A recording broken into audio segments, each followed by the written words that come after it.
அது அந்த சின்ராசா நானு. சினிமாவுக்கு வந்தத கொஞ்சம் மறைச்சான் அவருக்கு தெரிஞ்சு போச்சு. சுத்தமா புடிக்கல. உதவாக்கற உருப்படாம போவான். நம்ம சொத்தெல்லாம் அழிச்சுருவான் அப்படின்லாம் தான் சொல்லிட்டு இருப்பாரு எல்லாத்தையுமே.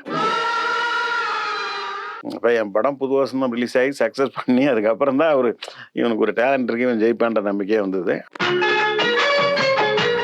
பல பேர் அத கிண்டல் பண்றாங்கன்னு வச்சுங்க. ஒரே பாட்டுல முன்னுக்கு வருதான்ட்டு. ஒரே பாட்டுல முன்னுக்கு வரவே இல்லங்க.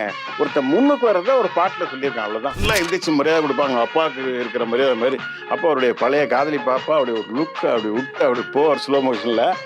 மொத்த தியேட்டரும் பாத்தீங்கன்னா கிளாப்ஸ் அதிர்ந்துடுச்சு. ஒரு பெரிய கும்பலே இருப்பாங்க சார். ஒரு 50-60 பேர் டெய்லி வருவாங்க. நைட் ஷோ பார்ப்பாங்க.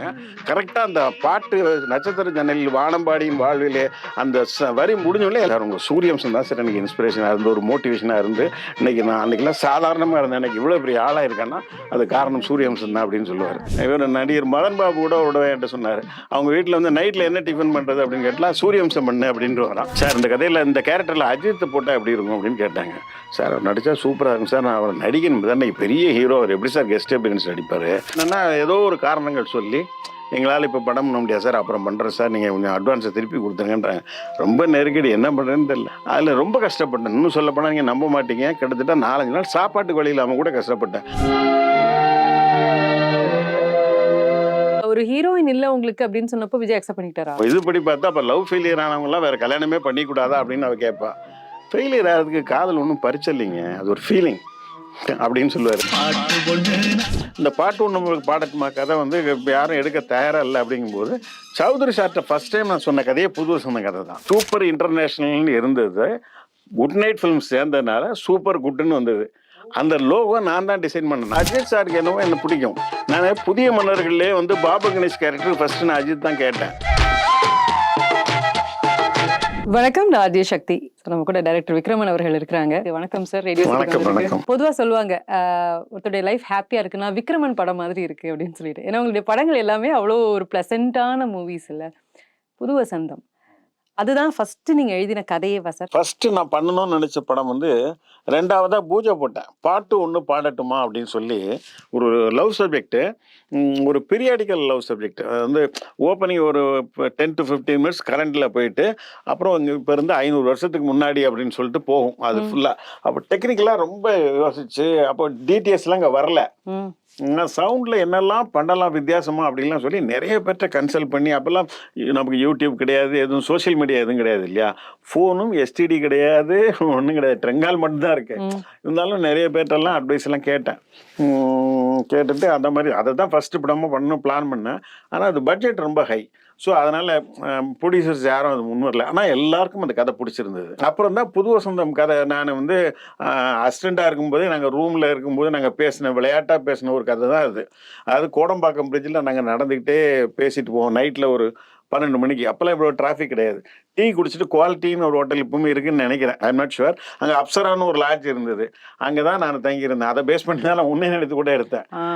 ஸோ அந்த பாலத்தில் நாங்கள் 3 ஃப்ரெண்ட்ஸு, இன்னொருத்தர் அசிஸ்டன்ட் டைரக்டர், ஒருத்தர் கேமராமேனு, அப்படி நடந்து பேசிகிட்டே போவோம். அப்போ நான் சொன்னேன், நம்ம கூட ஒரு பொண்ணு இருந்தால் எப்படி இருக்கும் அப்படின்னு சொல்லி கேட்டேன்.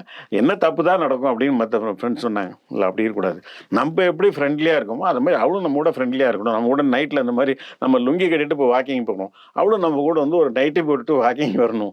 அந்த மாதிரி உள்ள நம்ம கூட சினிமாவுக்கு வரணும், நம்ம கூட ஏதாவது ஹோட்டல் போகணும், நம்ம கூட சாப்பிடணும், நம்ம கூட நம்ம மாதிரி எல்லாமே ஈக்குவலாக இருக்கணும் அப்படின்ற மாதிரி சொன்னேன். அதெல்லாம் ப்ராக்டிக்கலாக சாத்தியம் இல்லை அப்படின்னாங்க. சாத்தியமாக இருந்தா அப்படின்னு கேட்டேன். அந்த கேள்வி தான் எனக்குள்ள அந்த கதைக்கான விதை. நான் ஃபுல்லாக அதை டெவலப் பண்ணி கொஞ்சம் வச்சுருந்தேன். ஒரு மியூசிக்கல், அதை கமர்ஷியலாக ஹிட் பண்ணுறதுக்காக தான் அந்த மியூசிக்கல் பேக்ரவுண்ட் எடுத்துக்கிட்டேன். முதல்ல அதில் இருந்து என்னென்னா 4 அன்எம்ப்ளாய்டு கிராஜுவேட்ஸ் தான், அப்படிதான் இருந்தது. அது ஹிட் பண்ணணுன்றதுக்காக தான் ரோட்டில் பாடுற பாடகன்னு சொன்னால் நல்ல பாட்டு வரும், மியூசிக்கலாக நல்லா வரும்ன்றதுக்காக தான் அதை எடுத்துக்கிட்டேன். அப்புறம் வந்து இந்த பாட்டு ஒன்று பாடட்டுமா கதை வந்து யாரும் எடுக்க தயாராக இல்லை அப்படிங்கும்போது சௌத்ரி சார்ட்ட ஃபர்ஸ்ட் டைம் நான் சொன்ன கதையே புது சொன்ன கதை தான். ஃபார்ச்சுனேட்லி அவருக்கு என்னென்னா கதை பிடிச்சி போச்சு. முதல் தடவை கேட்கும்போதே பிடிச்சி போய் இந்த கதை எனக்கு ரொம்ப பிடிச்சிருக்கு, இதுக்கு என்ன பட்ஜெட் வரும்னு கேட்டார். எனக்கு ஒரு நாள் டைம் கொடுங்க சார், நான் ஒரு ப்ரொடக்ஷன் மேனேஜர்கிட்ட டிஸ்கஸ் பண்ணி உங்கள்கிட்ட சொல்கிறேன் அப்படின்னேன்.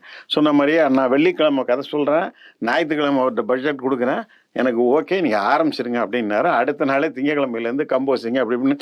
அப்போ மியூசிக் டைரக்டர் யாரை போட போகிறீங்க, இது மியூசிக்கல் சப்ஜெக்ட்டு இளையராஜா போடுங்க அப்படின்னாரு. இல்லை சார், இளையராஜா சாருக்கு ஒரு பெரிய கியூவே நிற்கிது, அது நம்மளால முடியாது. அவர் வந்து நமக்கு ஃபர்ஸ்ட் ஒத்துக்குவாருன்னு கூட தெரியல. எனக்கு கம்ஃபர்டபுளாக இருக்கிற யாராவது ஒரு மியூசிக் டைரக்டர் பார்க்கணும் அப்படின்னோடனே, யார் உங்கள் அடுத்த சாய்ஸ் அப்படின்னு கேட்டார்.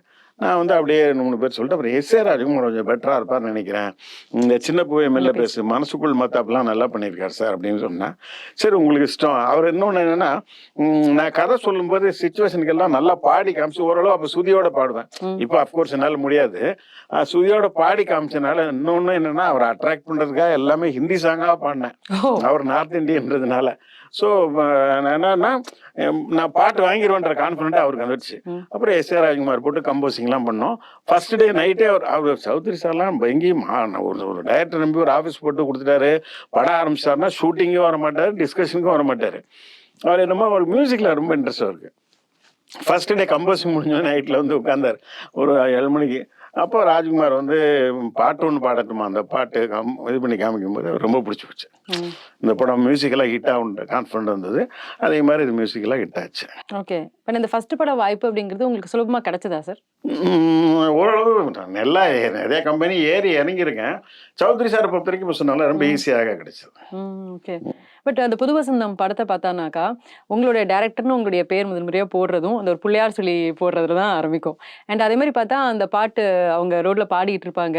அது பின்னாடி வெற்றி விழான்னு ஒரு போஸ்டர் இருக்கும், படத்தோட வெற்றி விழா அப்படின்னு சொல்லிட்டு. எல்லாமே ஒரு மாதிரி பாசிட்டிவ் சைன். முதல் படம் அது வெற்றியா அமையணும். கண்டிப்பா அந்த சப்ஜெக்ட் மேல உங்களுக்கு இருந்த கான்ஃபிடன்ஸ் அண்ட் ஒரு கூட ஒரு பதட்டம் பயம் இருந்ததோ? இல்ல, சப்ஜெக்ட் மேல எனக்கு கான்ஃபிடன்ஸ் இருந்தது, அது ஓகே. ஆனா அதுக்காக நான் வெற்றி விழாலாம் பின்னாடி காமிக்கல. சாந்தி தியேட்டர் வாசல்ல எப்பவுமே பாத்தீங்கன்னா அந்த ஸ்ட்ரீட் சிங்கர்ஸ் வந்து சாந்தி தியேட்டர் வாசல்ல, ராம் தியேட்டர் வாசல்ல தான் பாடுவாங்க. அப்போ அதை வச்சு தான் நான் அப்படி பண்ணேன். பெர்மிஷன்லாம் 3 ரூபாய் வாங்கி காலையிலே எடுத்தேன்னு வச்சுங்களேன். அப்போ அங்கே ஓடிட்டு இருந்த படம் வெற்றி விழா. அதனால அது பேக் ட்ராப்பில் வந்து தவிர நான் ஒன்றும் வாண்டடா வைக்கல. ஓ ஓகே. அது ஒரு கோயின்சிடன்ஸ் அமைஞ்சது அந்த கோயின்சிடென்ட்டா அமைஞ்சது. பட் அந்த மாதிரி சென்டிமெண்ட்ஸ் நீங்க ஃபாலோ பண்ணுவீங்களா சார்? இல்ல, அப்படி எதுவும் இல்ல. ஆனா என்னன்னா, என்னை சுத்தி இருக்கிறவங்க வந்து கொஞ்சம் அந்த மாதிரி சென்டிமெண்ட்டை கொஞ்சம் ஆளாக்கிட்டாங்க. இப்போ ஃபார் எக்ஸாம்பிள் வந்து நான் புது வசந்தம் 7 எழுத்து, அப்புறம் பெரும்புலி 6 எழுத்து, அது ஃபெயிலியர். அப்புறம் நான் பேச நினைப்பெல்லாம் எடுத்தா அது 12 எழுத்து என்னமோ நினைக்கிறேன், ஒரு ஹிட்டு. அப்புறம் புது வசந்தம் அளவு ஹிட்டானா இல்லை. கோகுலம்னு ஒரு படம் எடுத்தேன், அதுவும் ஹிட்டு, 125 நாள் ஓடிச்சு, ஹிட்டு. ஆனால் புது வசந்தம் அளவுக்கு ஹிட் இல்லை. புதிய மன்னர்கள்னு ஒரு படம் எடுத்தேன், நல்ல நேம் கிடச்சிது, ஆனால் அது ஓடலை. அப்புறம் நான் பூவே உனக்கா பண்ணும்போது என் கூட இருக்கிற அசிஸ்டன்ட்ஸ்லாம் சொன்னாங்க, சார் புது வசந்தம் 7 எழுத்து சார், 7 எழுத்து வர்ற மாதிரி டைட்டில் வைங்க சார் அப்படின்னு சொன்னாங்க. அப்போ நான் நிறைய என்னுடைய எல்லா பட டைட்டிலும் நான் சொன்ன டைட்டில் தான், வேற யாரும் சொன்ன டைட்டிலும் கிடையாது. புது வசந்தத்தில் ஆரம்பிச்சு நினைத்தது யார் வரைக்கும் என்னுடைய டைட்டில் தான். அப்போ நான் 4-5 டைட்டில் சொன்னேன். அதில் ஒரு டைட்டில் தான் பூவே உனக்காக. ஃபார்ச்சுனேட்லி அது 7 எழுத்துல இருந்தது. அதுல இருந்து எனக்கே கொஞ்சம் ஏதோ நம்பிக்கை, குருட்டு நம்பிக்கை, கொஞ்சம் காலத்துக்கு 7 எழுத்துல வர்ற மாதிரியே ஃபாலோ பண்ணேன். பிரியமான தோழி வரைக்கும் நினைக்கிறேன். புது வசந்தம் படத்துல நீங்க அதுல நீங்க எடுத்துக்கிட்ட சப்ஜெக்டே அந்த டைம்ல வந்து ரொம்ப புதுசான ஒரு சப்ஜெக்ட் தான். அது நீங்க மத்தவங்க கிட்ட சொல்லும் போது அதை அக்செப்ட் பண்ணாங்களா முதல்ல? இல்ல, சௌத்ரி சார் கேட்டோன்னே அக்செப்ட் பண்ணிட்டாரு. அதே மாதிரி அந்த படத்துல சௌத்ரி சார் கதை கேட்டுட்டு ஓகே சொன்னாரு. நாங்கள் ஸ்க்ரீன் ப்ளே பண்ண ஆரம்பிச்சிட்டோம். அவர்கிட்ட ஃபர்ஸ்ட் கதை சொல்லும் போதே ஒரு 1.5 மணி நேரம் சொன்னேன்னு வச்சுங்களேன். இன்னும் கொஞ்சம் எக்ஸ்ட்ராவாக டெவலப் பண்ணேன். ஒரு 10 நாள் கழிச்சு அவர் என்ன சொன்னார்னா, இந்த கதையை இன்னொருத்தர் கேட்குறாரு, ஒரு மலையாள ஃபைனான்சியர், பெரிய ஆள், அவரும் என் கூட பார்ட்னர்ஷிப்பில் எடுக்கிற மாதிரி இருக்காரு, அவருக்கு கதை சொல்லுங்கள், அவருக்கு பிடிச்சாதான் இந்த படத்தை நம்ம எடுப்போம் அப்படின்னு மாதிரி சொல்லிட்டு, நீங்கள் என்னடா இது ஓகே ஆகி டிஸ்கஷன் உட்காந்து அட்வான்ஸும் வாங்கிட்டேன், இப்போ இப்படி சொல்கிறான்னு சொல்லி சார் அவருக்காக கதை சொல்கிறதுக்காக உட்காந்து சொன்னால், அவர் யாருன்னா அவர் தான் குட் நைட் மோகன் சார். அதாவது குட் நைட்னு இந்த மஸ்கிட்டோ இது வந்து இல்லையா காயில், அது ஃபஸ்ட்டு இன்ட்ரடியூஸ் பண்ணது இந்தியாவிலே அவர் தான். மிகப்பெரிய கோடீஸ்வரர் அவர், வந்து மலையாளி, இப்போ செட்டில் இன் பாம்பே. அவர் தான் இந்த கிலுக்கம்னு நினைக்கிறேன் மலையாள படம், ரெக்கார்ட் பிரேக் ஹிட், மோகன்லால் பிரியதாசன் நடித்த படம். அது வந்து ப்ரொடியூசர் அவர் தான். அது மாதிரி நிறைய சக்ஸஸ்ஃபுல் மலையாள படத்தினுடைய ப்ரொடியூசர். அவர் வந்து கதை கேட்டார், அவருக்கும் பிடிச்சி போச்சு. இது ரொம்ப அழகாக நரேட் பண்ணுறாரு. அவர் நரேஷன் வந்து ரொம்ப சூப்பராக இருக்குது, பாடுறாரு, ஆடுறாரு, காமெடிக்கெலாம் இது பண்ணுறாரு, நல்லா பண்ணுறாருன்னு சொல்லி அவருக்கும் ரொம்ப பிடிச்சி போய் இதை நம்ம பண்ணுறோன்னு சொல்லி சூப்பர் இன்டர்நேஷ்னல்னு இருந்தது. குட் நைட் ஃபிலிம்ஸ் சேர்ந்ததுனால சூப்பர் குட்டுன்னு வந்தது. அந்த லோகோ நான் தான் டிசைன் பண்ணேன். நான் ஒன்றும் டிசைனர் கிடையாது, இதெல்லாம் கிடையாது. சும்மா பேனாவில் கிறுக்கி காளியாம்பாள் கோயிலில் கொண்டு போய் காலில் வச்சு அர்ச்சனை பண்ணிட்டு சவுத்து சாட்டை கொண்டு போய் காமிச்சேன். நல்லா இருக்கு, இதே வச்சுக்கோ அப்படின்னாரு.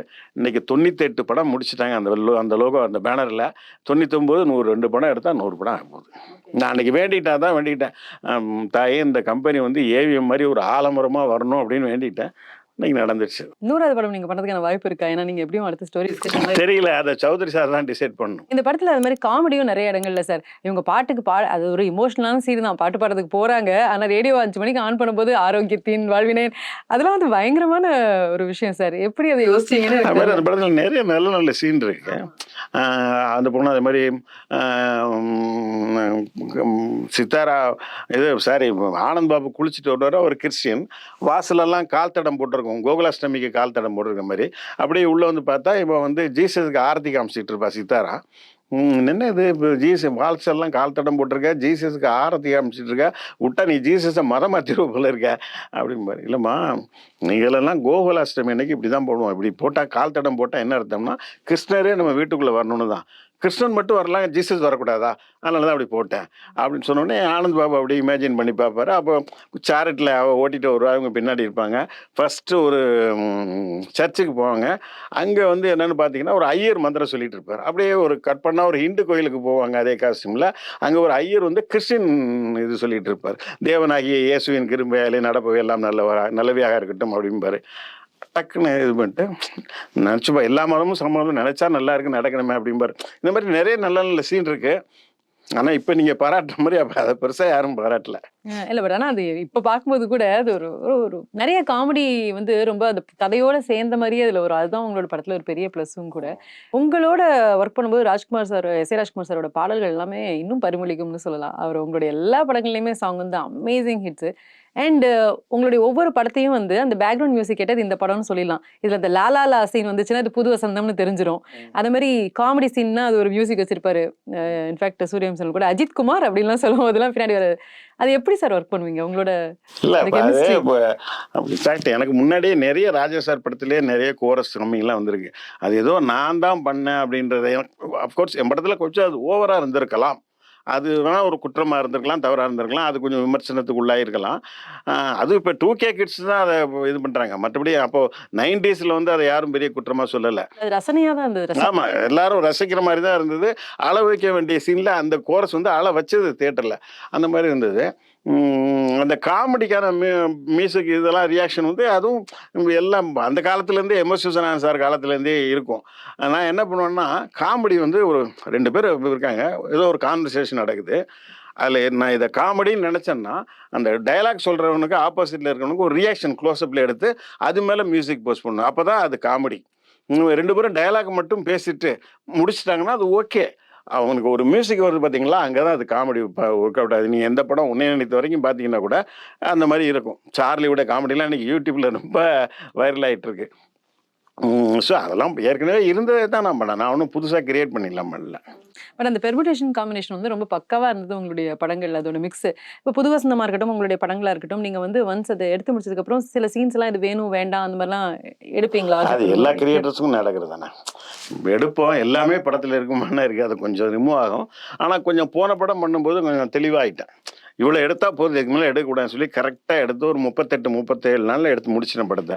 6 சாங் இருந்தது பொண்ணு படத்தில். நினைத்தது யாரோன்னு என்னுடைய கடைசி படத்தில். ராஜ்குமார் சாரோட தான் ஒர்க் பண்ணிட்டு இருந்தீங்க. புதிய மலர்கள் ரஹ்மான் பண்ணியிருப்பாரு. ரொம்ப எனக்கு செட்டான ரகுமான். நான் வந்து இப்போ டியூன் இப்போ மற்றவங்களுக்கு அந்த தைரியம் இருந்து என்னன்னு தெரியாது. அவர் ஆக்சுவலாக என்னென்னா கம்போசிங் அதுக்கு முன்னாடி நாங்கள் ஒரு ரூமில் உட்காந்து கம்போஸ் பண்ணுவோம்.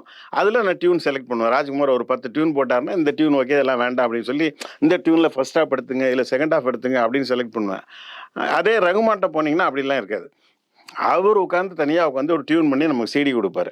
அப்போ சிடி தானே இருந்தது. அந்த சிடி எடுத்துகிட்டு போய் நம்ம கேட்டோம்னா நமக்கு எல்லாரும் என்ன செஞ்சுருவாங்கன்னா 90% ஆஃப் டைரக்டர்ஸ் அப்போ ரகுமான் கூட ஒர்க் பண்ணுவாங்க, டியூன் ஓகேன்றவாங்க. ஏன்னா நல்லா இல்லை வேறு போட்டு கொடுங்கன்னு சொன்னால் மறுபடியும் ஒரு 6 மாதம் ஆகும், டைம் ஆகும். அதுக்கு நான் வந்து எனக்கு பிடிக்கலன்னா இல்லை சார் கொஞ்சம் மாற்றி கொடுங்க அப்படின்னு சொல்லுவேன். அந்த ஃப்ரீடம் எனக்கு இருந்தது, அந்த லிபர்ட்டி கொடுத்தாரு. அவர் நல்ல ட்ரீட் பண்ணார் என்ன சார். அது மாதிரி செகண்ட் படம் சரியாக போகல அப்படின்னு அடுத்த படத்துக்கான வாய்ப்பு அப்படிங்கிறது மறுபடியும் உங்களை ப்ரூவ் பண்ண வேண்டியது சேலஞ்சிங்காக இருந்ததா சார்? ஆமாம், ரொம்ப சேலஞ்சாக இருந்தோம். அதாவது அப்போ வந்து எனக்கு அட்வான்ஸ் கொடுத்த எல்லாருமே நான் நிறைய அட்வான்ஸ் வாங்கல, ஒரு 5-6 பேர்கிட்ட வாங்கியிருந்தேன். அந்த பணத்தெல்லாம் வாங்கி ஒரு ஃப்ளாட் வாங்கிட்டேன். இப்போ எல்லாருமே என்னென்னா ஏதோ ஒரு காரணங்கள் சொல்லி எங்களால் இப்போ படம் பண்ண முடியாது சார், அப்புறம் பண்ணுறேன் சார், நீங்கள் கொஞ்சம் அட்வான்ஸை திருப்பி கொடுத்துருங்கன்றாங்க. ரொம்ப நெருக்கடி, என்ன பண்ணுறேன்னு தெரியல. அப்போ ரொம்ப கஷ்டப்பட்டு அங்கே கடன் வாங்கி இங்கே கடன் வாங்கி எல்லா கடனையும் அடைச்சிட்டு ரொம்ப கிட்டத்தட்ட பெரும்புள்ளி ஃபெயிலியருக்கு பிறகு எல்லாரும் வந்து அசிஸ்டன்ட் டைரக்டராக இருக்கும்போது போராட்டத்தை அனுபவிச்சிருப்பாங்க, நிறைய கஷ்டத்தை அனுபவிச்சிருப்பாங்க. நான் பெரும்புள்ளின்னு ஒரு படத்தை புது வசந்தம்னு ஒரு சூப்பர் ஹிட் கொடுத்துட்டு பெரும்புள்ளின்னு ஒரு ஃபெயிலியர் கொடுத்த பிறகு ரொம்ப கஷ்டப்பட்டு அடுத்த படம் நான் பேசின இல்லாமல் ஒரு படம் கமிட் பண்ணி பூஜையும் போட்டுட்டு ஷூட்டிங்கே நடந்துடுச்சு. நின்று நடக்கும் அந்த படம். ஒரு 5 நாள் ஷூட்டிங் நடக்கும், நின்றும். ஏன்னா ப்ரொடியூசர் வந்து பெரிய ப்ரொடியூசர் கிடையாது, அவர்கிட்ட பெரிய ஃபைனான்ஸ் பேக்ரவுண்டு கிடையாது. ஃபைனான்ஸ் வாங்கினார், ஆனால் ப்ராப்பராக படத்துக்கு இன்வெஸ்ட் பண்ணாமல் அப்படியே தப்பாக போயிட்டு இருந்தது அந்த படம். அதில் ரொம்ப கஷ்டப்பட்டேன். இன்னும் சொல்ல போனால் நீங்கள் நம்ப மாட்டீங்க, கிட்டத்தட்ட 4-5 நாள் சாப்பாட்டுக்கு வழி இல்லாமல் கூட கஷ்டப்பட்டேன். எல்லாருமே அசிஸ்டன்ட் டைரக்டர் லைஃப்பில் வந்து சாப்பாட்டுக்கு வழி இல்லாமல் கஷ்டப்பட்டு இருப்பாங்க. ஆனால் ஒரு டைரக்டர் ஆகி கோல்டன் ஜூப்ளி படம் கொடுத்துட்டு அடுத்து ஒரு ஃபெயிலியர் சம்பாதிச்ச பிறகு கஷ்டப்பட்டவன் நானாக தான் இருப்பேன். அதுக்கப்புறம் கோகுலமும் சேமா தான். அதுக்கப்புறம் சௌத்ரி சாருக்கு வந்து புது வருஷம் டைம்லேயே நான் கோகுலம் கதை சொல்லியிருந்தேன். அவர் பிடிச்சிருந்தது. அவர் என்ன நினச்சாரோ தெரில, ஒருத்தர் விட்டு அனுப்பி விக்ரமன் வர சொல்லுங்கன்னாரு. அப்போ நான் பேசினேன் இப்பெல்லாம் படம் அவர் தான் சிட்டி வாங்கியிருக்காரு, அதுக்கும் ஒரு அட்வான்ஸ் கொடுத்து கிட்டத்தட்ட பாதியில் நிற்கிது அந்த படம். அப்போ என்னை கூப்பிட்டாரு, நீ இந்த அக்ரஹாரம் பேக்ரவுண்டில் ஒரு கதை சொன்னீங்களா, அந்த கதை இருக்கா, யார்ட்டையாவது சொன்னீங்களா? இல்லை சார் சொல்ல, அவரோட சொல்லுங்கன்னாரு. மறுபடியும் சொன்னேன், இது நம்மளே எடுப்போம் அப்படின்னு சொல்லி அப்படியே எடுத்த படம் தான் கோகுலம். நான் 4ஆவதாக ஆரம்பித்த படம் கோகுலம், ஆனால் அது 3ஆவதாக ரிலீஸ் ஆயிடுச்சு. அதுலேருந்து 4 வாரம் கழிச்சு நான் பேசினேன் இப்பெல்லாம் ரிலீஸ் ஆச்சு. பூவே உனக்காக உங்களுக்கு எவ்வளோ ஸ்பெஷல் சார்? ரொம்ப ஸ்பெஷல் தான். ஏன்னா எஸ்பெஷலி அந்த லாஸ்ட் ஒன்றில் எனக்கு ரொம்ப பிடிக்கும். அந்த முதல் காதல் மேல்னு சொல்லி பேசுகிற டைலாக் ஆகட்டும், எனக்கே பிடிச்ச டைலாக் என்னென்னா, எனக்கு தெரியல அதுக்கு முந்தி வந்த படமாக இன்னைக்கு பிந்தி வந்த படத்துலையும் அந்த மாதிரி இருக்குமான்னு தெரியல. இதுபடி பார்த்தா அப்போ லவ் ஃபெயிலியர் ஆனவங்களாம் வேறு கல்யாணமே பண்ணிக்கூடாதா அப்படின்னு அவள் கேட்பா. ஃபெயிலியர் ஆகிறதுக்கு காதல் ஒன்றும் பரிச்சை இல்லைங்க, அது ஒரு ஃபீலிங் அப்படின்னு சொல்லுவார்.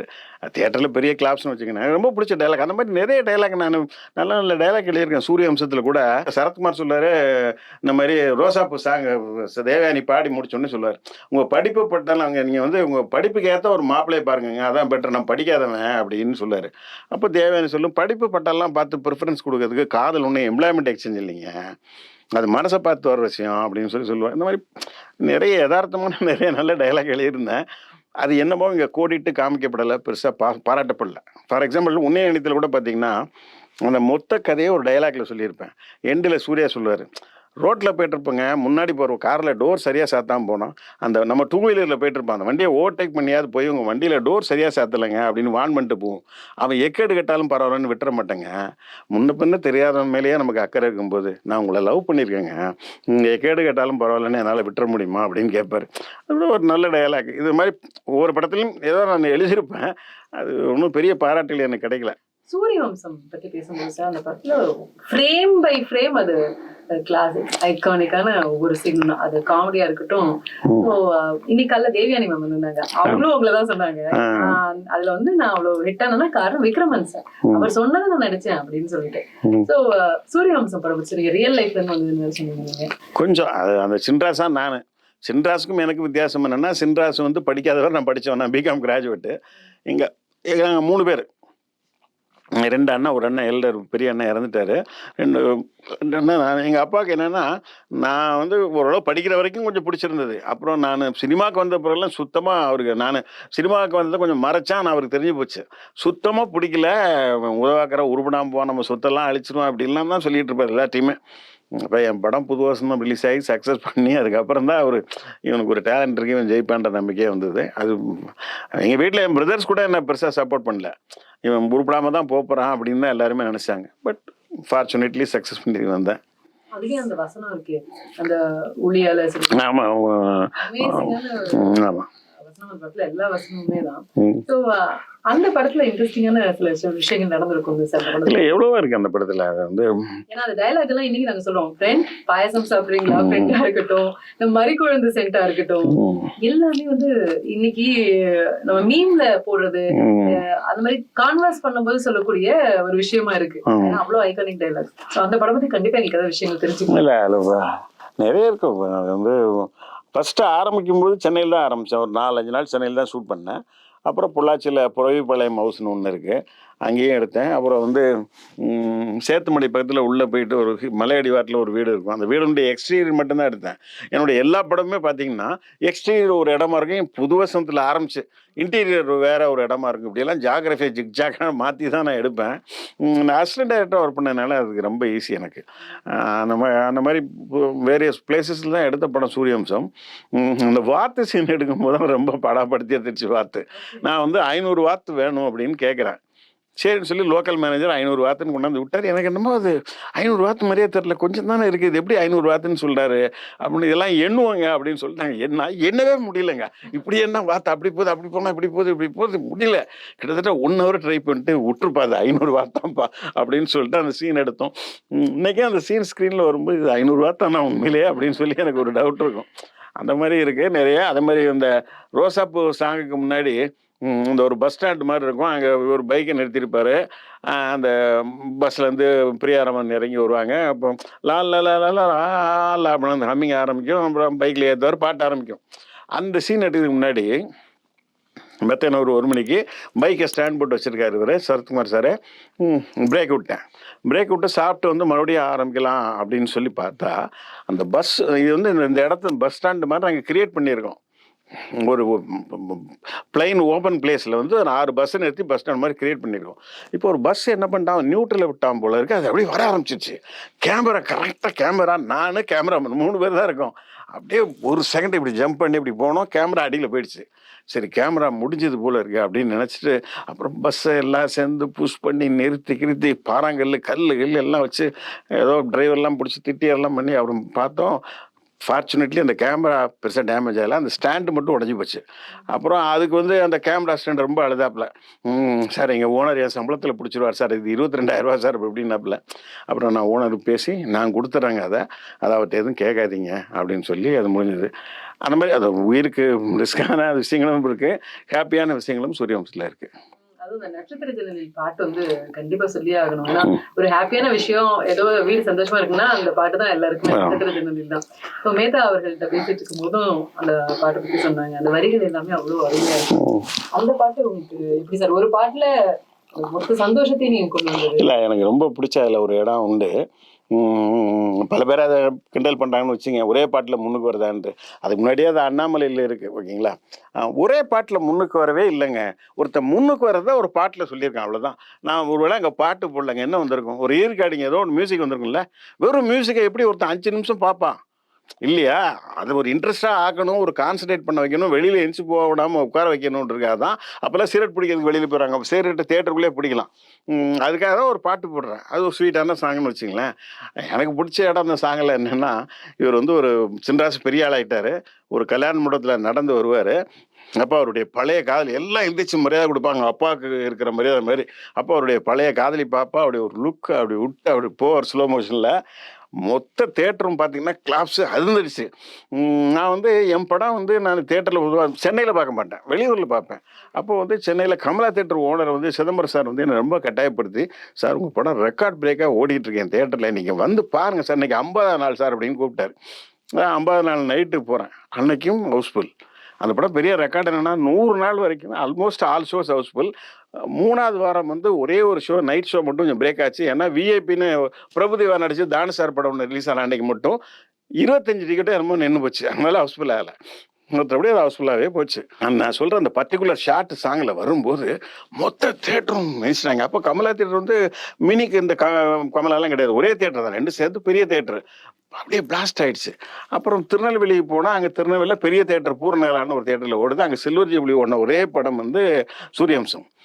அப்போ அந்த தேட்டர் ஓனர்னு சொல்கிறாரு, இது ஒரு பெரிய கும்பலே இருப்பாங்க சார், ஒரு 50-60 பேர் டெய்லி வருவாங்க, நைட் ஷோ பார்ப்பாங்க. கரெக்டாக அந்த பாட்டு நட்சத்திர ஜன்னலில் வானம்பாடியின் வாழ்விலே அந்த வரி முடிஞ்சோடனே எல்லாம் அடிச்சு போயிடுவாங்க சார் அப்படின்பாரு.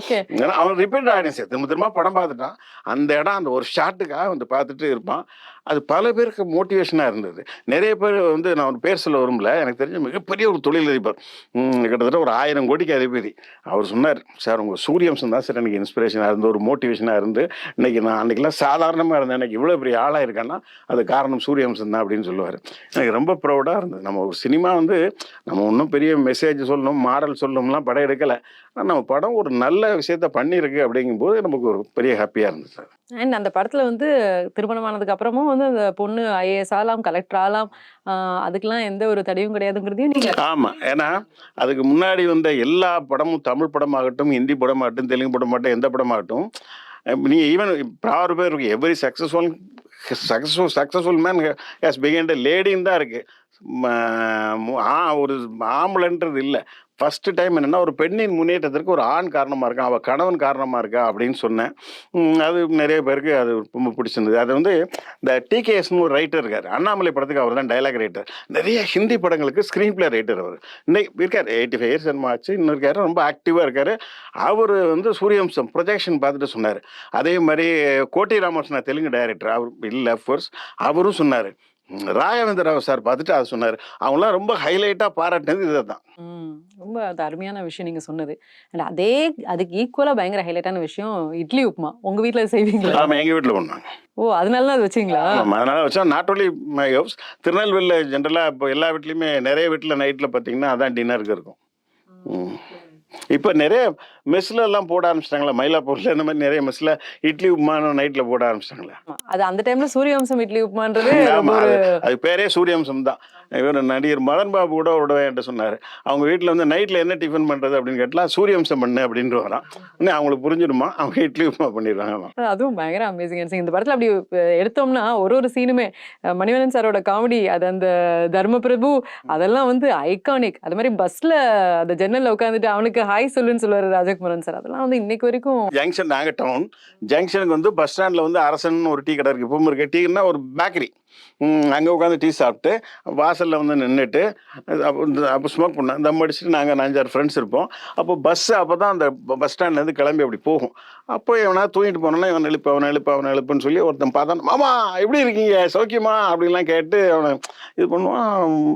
எதுக்கு அவன் யாருன்னே தெரியாது. எதுக்கு இப்படிலாம் சொல்ற அப்படின்னா, அவன் சும்மா அவன் சோம்பேறித்தனமா தூங்கிட்டு போறான். இப்போ வீட்டுக்கு போற வரைக்கும் ஒரு கன்ஃபியூஷன்லயே போகலாம். நம்ம யாரு என்னன்னு தெரியாம யோசிச்சிட்டே போகல.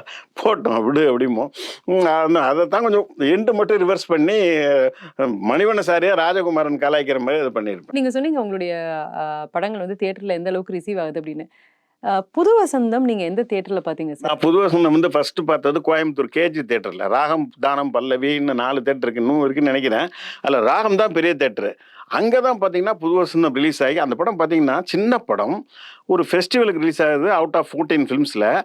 இது எல்லா ஊர்லேயும் பெரிய தேட்டரு. சென்னை எடுத்துக்கிட்டிங்கன்னா ஆனந்த் தேட்டர் மவுண்ட் ரோடில் இப்போ கிடையாது, பெரிய தேட்டரு. அங்கே உதயம் தேட்டரு. அப்போ உதயம் மினி உதயம்னு ரெண்டும் கிடையாது, ரெண்டும் சேர்ந்த ஒரே தேட்டரு உதயம். பாரத் நார்த் மெட்ராஸில், இப்படி சென்னையில் பெரிய தேட்டர், கோயம்புத்தூரில் பார்த்தீங்கன்னா ராகம், இப்படி தமிழ்நாடு பூரா பெரிய தேட்டர் தான் ரிலீஸ் ஆச்சு. அதில் வந்து ராகம் தேட்டர் நான் வந்து மூகாம்பிகை கோயிலுக்கு போயிட்டு 3 நாள் கழிச்சு தான் நான் தமிழ்நாட்டுக்கே வரேன். அப்போ என்கிட்ட செல்ஃபோன், அப்போ யார்ட்டையும் செல்ஃபோன் கிடையாதுன்னு வச்சுங்க. அப்போ யார்ட்டையும் வந்து எஸ்டியும் கிடையாது, ட்ரங்காக தான் பண்ண முடியும். அப்போ நான் 3 நாள் கழிச்சு வரும்போது ட்ரெயின் ரொம்ப ஸ்லோவாக போகுது, வெஸ்ட் கோஸ்ட் ரைடிங் ட்ரெயின். இதில் என்னைக்கு நம்ம சென்னை போய் என்னைக்கு நம்ம படத்தை போய் தெரிஞ்சுக்க 2 வழியில் கோயம்புத்தூர்லேயே இறங்கிட்டேன், நானும் ஒரு ஃப்ரெண்டும். அங்கே போய் ஒரு லாட்ஜில் ரூம் போட்டு காலையில் ஒரு 6 மணி இருக்கு. எனக்கு எக்ஸ்பெக்டேஷன் தாங்க முடியல, எப்படி ரிசல்ட் அப்படின்னு சொல்லி. எனக்கு கான்ஃபிடென்ட் இருந்தது நம்ம படம் ஜெயிக்கும்ட்டு. ஆனால் 14 படம் வருதே. என் அசிஸ்டண்ட் ஒருத்தருக்கு ஃபோன் பண்ணேன் காலையில். அவங்க வீட்டில் தான் ஃபோன் இருக்குது. ஃபோன் பண்ணும்போது அவர் தூக்கத்தில் எழுந்துச்சு, என்ன சார் அப்படின்னு கேட்டார். நம்ம படம் எப்படி இருக்கு? ஓகே ஓகே சார் அப்படின்றாரு. நான் வச்சுட்டேன். ஓகேன்னா அப்போ சினிமாவில் வந்து ஓகேன்னு சொன்னாலே படம் சுமாருன்னு அர்த்தம், படம் தேரலன்னு அர்த்தம். அது ரொம்ப பாலிஸ்டாக சொல்கிறது எப்படின்னா, ஓகே சார் படம் அப்படிம்பாங்க. ஸோ என்னடா இப்படி சொல்லிட்டான் அப்படின்னு சொல்லிட்டு இருந்தது. அப்புறம் தேட்டரில் எப்போடா தேட்டரை ஓப்பன் பண்ணுவாங்க பேசுவோம் அப்படின்னு பார்த்தா, ராகம் தேட்டர் நம்பர் கீழே ரிசப்ஷனில் வாங்கிட்டேன். நான் அலங்காரம் ஒரு லாட்ஜில் தங்கியிருந்தேன், இங்கே ரிசப்ஷனில் வாங்கிட்டேன்.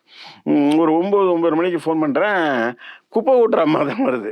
ஃபோன் யாருங்க அப்படின்னா, இந்த மாதிரி நான் புது வசந்தம்னு ஒரு படம் விடல, என்னுடைய டைரக்டர், அதோடைய ரிப்போர்ட் எப்படிங்க இருக்குன்னா, அதெல்லாம் எனக்கு தெரியாதுங்க, மேனேஜர்கிட்ட கேட்டுங்கன்ட்டாங்க. அப்புறம் என்ன பண்ணுறதுன்னு தெரியாமல் அப்புறம் நாங்கள் வந்து நான் என் அசிஸ்டன்ஸ் ரெடி ஆகி, என் ஃப்ரெண்டு ரெடி ஆகிட்டு ஒரு ஆட்டோ பிடிச்சி நேராக தேட்டருக்கு போகிறோம். நேராக மேனேஜர் ரூமுக்கு போகிறோம். போயிட்டு சார் நான் தான் அந்த படத்தினுடைய டைரக்டர் விக்ரமன். படம் எப்படி சார் அதில் உள்ளே போகும்போது எனக்கு என்னென்னா ஹவுஸ்ஃபுல் போர்டு இருக்குது. அங்கே வந்து 4 தியேட்டர் 4 பெரிய படம் ஓடுது. நான் மற்ற படங்கள் பேர் சொல்ல விரும்பல. இதுதான் சின்ன படம், இது பெரிய தியேட்டரில் ஓடுது, ஹவுஸ்ஃபுல்னு போட்டிருக்கு. என் ஃப்ரெண்டு சொன்னாங்க, பார்த்தியா ஃபுல் படம் ஹவுஸ்ஃபுல், இன்னும் க்யூ நின்றுருக்கு, அட்வான்ஸ் புக்கிங் எவ்வளோ பெரிய க்யூ நிற்குது பாரு அப்படின்னா. இது நம்ம படத்துக்கு இருக்காதுன்னு நினைக்கிறேன், வேறு ஏதோ படத்துக்கு இருக்குன்னு நினைக்கிறேன். சரி உள்ளே போய் கேட்கலான்ட்டு நேராக மேனேஜர் ரூமுக்கு போகிறோம். சார் எப்படி சார் இருக்குது படம், ரிப்போர்ட் என்னதுன்னா, நீங்கள் எதுக்கு இங்கே ரிப்போர்ட் பார்த்துட்டு நீங்கள் பேசாமல் மெட்ராஸ் போங்க அப்படின்ட்டாரு. எனக்கு ரொம்ப அப்செட் ஆகிடுச்சு, என்னடா எப்படி சொல்கிறாரு அப்படின்னு சொல்லிட்டு, சரி சார் நான் வந்து கொஞ்சம் நேரம் படம் பார்க்கலாமான்னா, சரி பாருங்கள் ஆனால் அப்படின்னு சொல்லிட்டு ஒருத்தனை வரவழைச்சு அவங்களுக்கு 2 பேருக்கு 2 சேர் போடுங்க அப்படின்னாரு. ஏன்னா இவ்வளோ பெரிய தேட்டரில் நமக்கு சேர் போட சொல்கிறாருன்னு உள்ளே போனால் உள்ளே ஃபுல்லு. அப்பேற்பட்ட ராகம் தேட்டர் ஃபுல்லு. அந்த பாத்வே இருக்கும்ல மாடியில் நடந்து வர்ற இடத்துல 2 எக்ஸ்ட்ரா சேரை போட்டு எங்களையும் என் ஃப்ரெண்டு உட்கார வைக்கிறாரு. கொஞ்சம் லேட்டாக தான் போனோம். சீனுக்கு சீன் கொண்டாடுறாங்க. நான் காமெடின்னு நினைக்காத இடத்துல கூட சிரிக்கிறாங்க, கை தட்டுறாங்க, ஆரவாரம் பண்ணுறாங்க. எப்பவுமே கோயம்புத்தூர் ஆடியன்ஸ் வந்து ரொம்ப டேஸ்ட்ஃபுல் ஆடியன்ஸு. கிளாசிக்கான படத்தை அவங்க எப்பவுமே கொண்டாடுவாங்கன்னு வச்சுங்களேன். அப்போது ஃபுல் படம் இதாகுது. இன்டர்வியூவில் எனக்கு ஒரு ஒரு நல்ல கான்ஃபிடன்ஸ் வந்துடுச்சு. நான் வந்து காஃபி சாப்பிட்டு இப்படி இருக்கேன். ஏன்னா அப்போவே அடையாளம் கண்டுபிடிச்சிட்டாங்க. ஏன்னா நிறைய பத்திரிகையில் என்னுடைய பேட்டி வந்து என் முகமெல்லாம் ரிஜிஸ்டர் ஆனதுனால நிறைய பேர் என்னை கை கொடுத்து சூப்பர் படம் சார் அப்படின்னாங்க. அப்புறம் படம் முடிஞ்சு வெளியில் வரும்போது எல்லாம் என்னை சுற்றிட்டு ஆட்டோகிராஃப் போடுங்க, அது போடுங்க. அவர் செல்ஃபோன் கிடையாது, ஃபோட்டோலாம் எடுக்க முடியல. எல்லாம் பேப்பர் ரூபா நோட்டில் எல்லாம் கையெழுத்து கேட்குறாங்க. நான் ரூபா நோட்டிலெல்லாம் கையெழுத்து போட மாட்டேங்க அப்படின்னு சொல்லிட்டு மேனேஜர்கிட்ட, என்ன சார் இந்த படம் இவ்வளோ சூப்பராக இருக்குது, ஹவுஸ்ஃபுல்லு, அட்வான்ஸ் புக்கிங்கில் வேறு ஃபுல்லு, இந்த படத்தை நீங்கள் வந்து இப்படி சொன்னீங்களான்னா, நீங்கள் படத்தை எவ்வளோ ட்விஸ்ட் வச்சிங்க, நான் உங்களுக்கு ஒரு ட்விஸ்ட் வைக்க மாட்டேன், அதான் நான் அப்படி சொன்னேன் அப்படின்றாரு. சரி சார் தேங்க்யூ சார்னு சொல்லிட்டு ஹாப்பியாக அன்றைக்கி நைட்டு அங்கேருந்து மத்தியானம் ரூமில், அன்றைக்கி தான் ஹாப்பியாக தூங்குறோம். ஆஃப்டர் 4 days கழிச்சு போய் மத்தியானம் ரூமில் போய் தூங்கிட்டு சாயங்காலம் ட்ரெயின் பிடிச்சி மெட்ராஸ் வந்து சேர்ந்தோம். இந்த படம் ஓகே. பட் பூவே உனக்கு அந்த மாதிரி ஒரு கிளைமேக்ஸ் வைக்கும்போது அந்த கிளைமேக்ஸ் எப்படி ஆடியன்ஸ் ரிசீவ் பண்றாங்க, இதை பார்க்க போனீங்களா? நான் தியேட்டருக்குலாம் போகலைங்க. வந்து ஃபர்ஸ்ட் டே படம் ரிலீஸு, அதாவது February 16th all over world release. But ஒரு நாள் முன்னதாக மதுரையில் மட்டும் என்ன சொன்னாங்கன்னா, எங்களுக்கு தியேட்டர் ப்ராப்ளமாக இருக்குது சார், வெள்ளிக்கிழமை வந்து இன்னொரு ராமராஜன் படம் ரிலீஸ் ஆகிற மாதிரி இருக்குது, நீங்கள் 15th மட்டும் எங்களுக்கு பிரிண்ட் கொடுத்து நாங்கள் ஒரே ஒரு தியேட்டரில் மட்டும் ஒரு நாள் முன்னாடி ரிலீஸ் பண்ணிட்டோம்னா நம்ம படம் கண்டினியூ ஆயிரும் அப்படின்னாங்க. அப்போ வந்து சௌத்ரி சார் சொன்னார், அது கொஞ்சம் ரிஸ்க்காக படுது, ஒருவேளை எங்கள் நாள் அங்கே ரிலீஸ் ஆகி அங்கே ரிப்போர்ட் நெகட்டிவ் ஆயிடுச்சுன்னா மற்ற எந்த பிரிண்ட்டும் எடுக்க மாட்டாங்க, மொத்த உலகம் புறமே பிரிண்ட்டு போகாது, ரொம்ப ரிஸ்க்கு அப்படின்னாரு. அந்த டிஸ்ட்ரிபியூட்டர் ரொம்ப சொன்னார், இல்லை சார் எனக்கு நம்பிக்கை இருக்குது சார், படம் நல்ல டாக் வரும் சார், எப்படியாவது கொடுங்க சார் அப்படின்னாரு. ஒரு வழி இல்லாமல் சௌத்ரி சார் ஒரு பிரிண்ட் கொடுத்துட்டார். நாள் 15ஆம் தேதி மதுரையில் மட்டும் ரிலீஸ் ஆகிடுச்சு.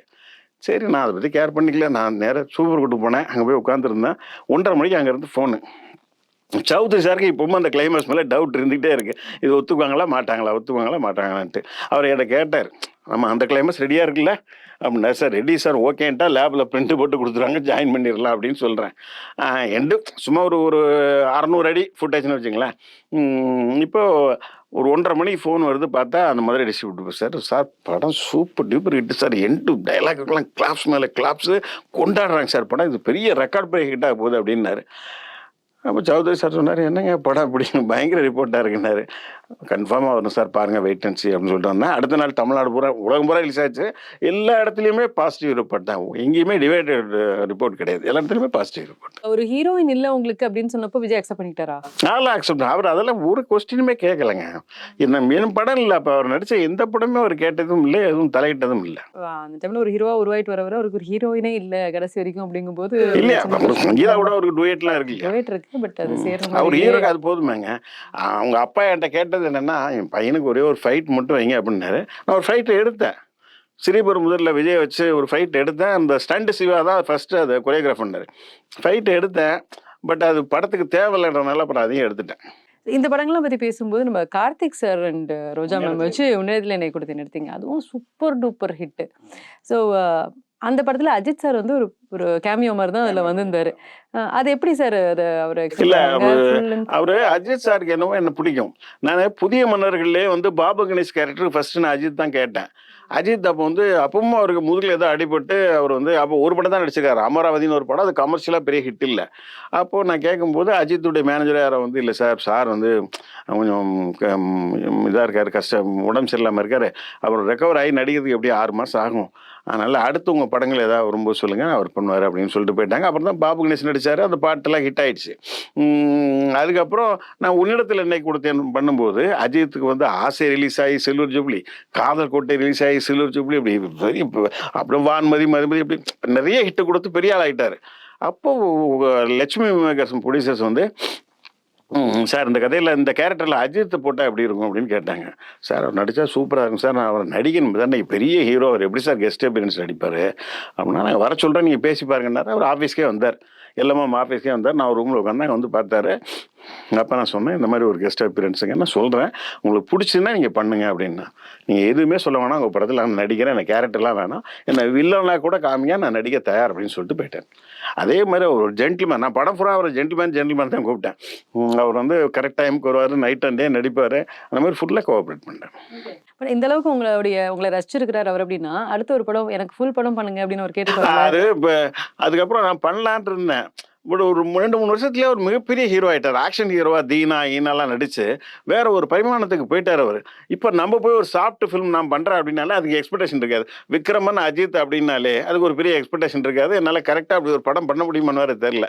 அதனால் பண்ணலை, இல்லாட்டா நான் பண்ணியிருந்துருக்கலாம். நிறைய விஷயங்கள் இன்னைக்கு எங்களோட ஷேர் பண்ணிட்டீங்க. உங்களுடைய இவ்வளோ உடம்பு சரியில்லாத சமயத்துலையும் நீங்கள் வந்து எங்களுக்கு சொன்ன டயத்துக்காக சொல்லிட்டாங்கிறதுக்காக வந்து அந்த ஒரு விஷயமே எங்களுக்கு வந்து ரொம்ப சந்தோஷமா இருக்கு சார். ஸோ ரொம்ப ரொம்ப நன்றி. ரொம்ப நன்றிங்க, ரொம்ப நன்றி. ரேடியோ சிட்டி நேயர்களுக்கும் என்னுடைய நன்றி. இதே மாதிரி இன்னும் நிறைய கண்டென்ட்டை என்ஜாய் பண்ண சப்ஸ்கிரைப் பண்ணுங்க ரேடியோ சிட்டி தமிழ்.